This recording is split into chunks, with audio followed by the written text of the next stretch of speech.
Hello and good day. This is Germ Agri TV aka Organic Don't Panic. It's Organic Masantosya Kabasan. It's kami dito sa Pangasinan. Ayan mga kasaksid.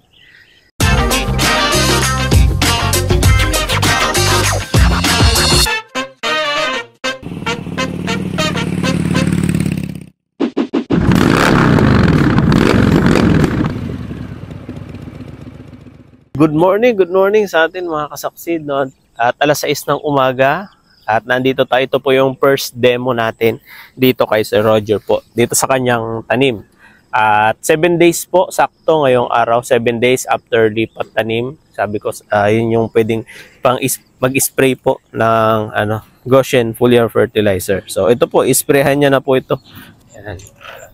Ito, tabing kalsada lang yan. Kaya kitang-kita yan pag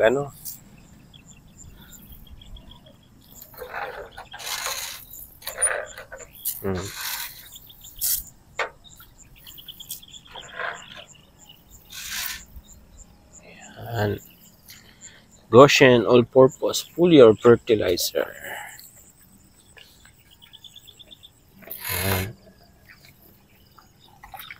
So yun mga kasaksid, no? At ito, unang beses 7 days po siya.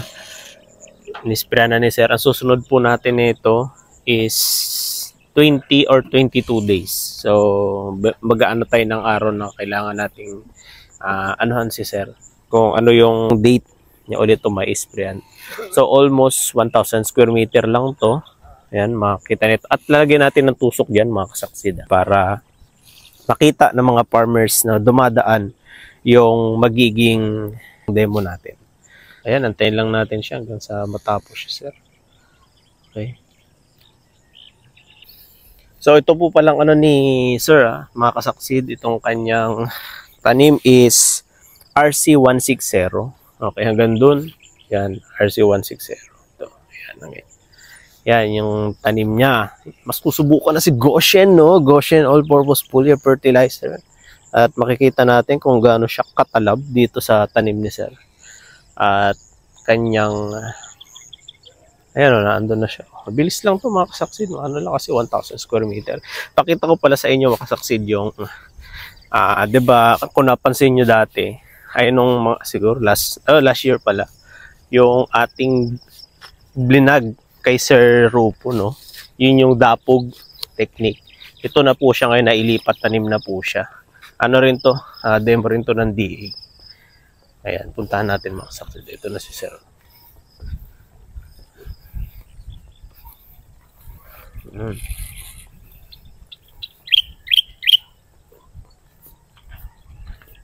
Mga ilang days na to, Sir, yung niya? Mahigit na 2 weeks, no? Oh, mahigit na 2 weeks. Malalaki na talaga siya. Ito yung kasaksid, yung kanyang tanim. Yan, tinabihan natin. Katabi sila ni Sir Roger. Yan, shoutout sa inyo, Sir Roger. At Sir Roger ang nag-spray, at syempre siya yung may-ari din ito. Gusto niya rin masubaybayan.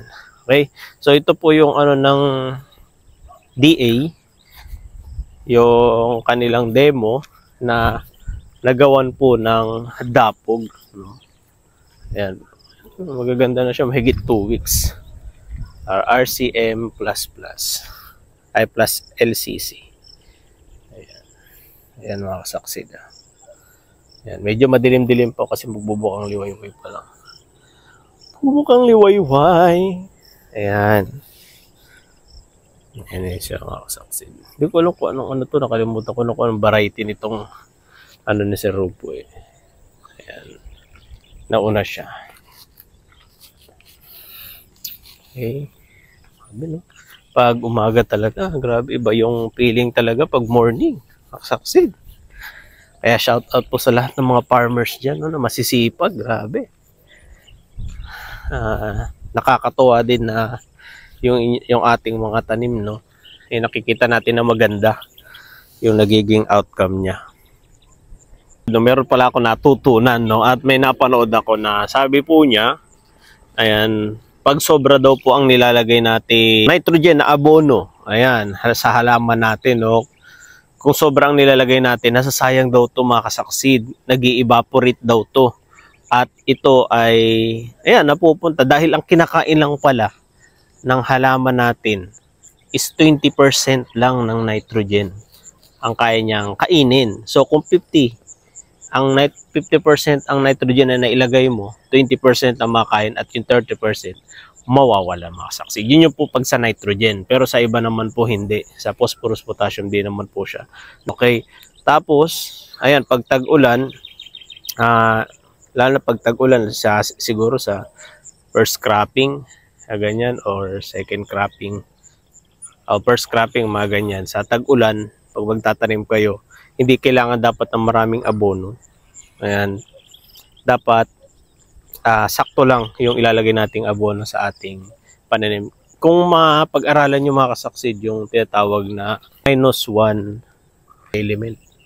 Yan, kung maano nyo yung kasaksid, mapag-aaralan nyo yun, pwede siya kung hindi kayo nagpa-soil analysis. Ganyan. Pag nagpapa-soil analysis kasi tayo, yun, nalalaman natin kung ano yung kailangan talaga ng lupa natin, mga kasaksid. Pero pag hindi, pwede natin gawin yung -1 element. Nilalagay daw yun sa paso. Yun yung gusto kong malaman din, na nagtuturo niyan sa DA talaga eh. Sa government talaga nagtuturo yan. Nagtuturo kay Sir Rupo, nagamitan to ng, kalam ko nagamitan to ng -1 element. Yun lang hindi ko napuntahan. O ano, kasi ayun na, nagkaanoan sa time, makasaksid. So yun, importante malaman talaga natin kung ano yung kailangan talaga ng halaman natin, kung ano yung kailangan na abono, or kung ilang bag, kasi i-recommend naman nila sa iyan, mga kasaksid. So, ayan, malapit na matapos, sir. Actually, matatapos na po siya. Abangan na po natin na susunod sa 20 or 22 days. Okay, dito sa kasaksid method po yung gagawin natin. So, dapat 1 day before spray, kaso nahuli na tayo nun, kaya ginawa natin 7 days. So, 4 na beses yan, mga kasaksid, na gagawin ni sir mag-spray dito. So, yun. Tapos na siya. Tingnan natin. Amoy mo talaga, kasaksid, yung Goshen, no? Oh.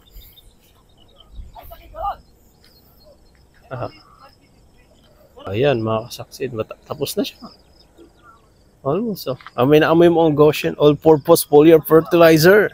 Update na lang sa atin, mga kasaksid, sa susunod na ating vlog dito. Nababalikan natin ito. Lalagyan na natin ng tuso.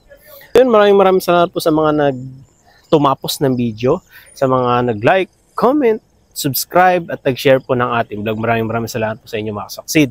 And see you po sa susunod na video. Ingat kayo palagi. God bless at pagpalain po inyong mga tanim. Let's go!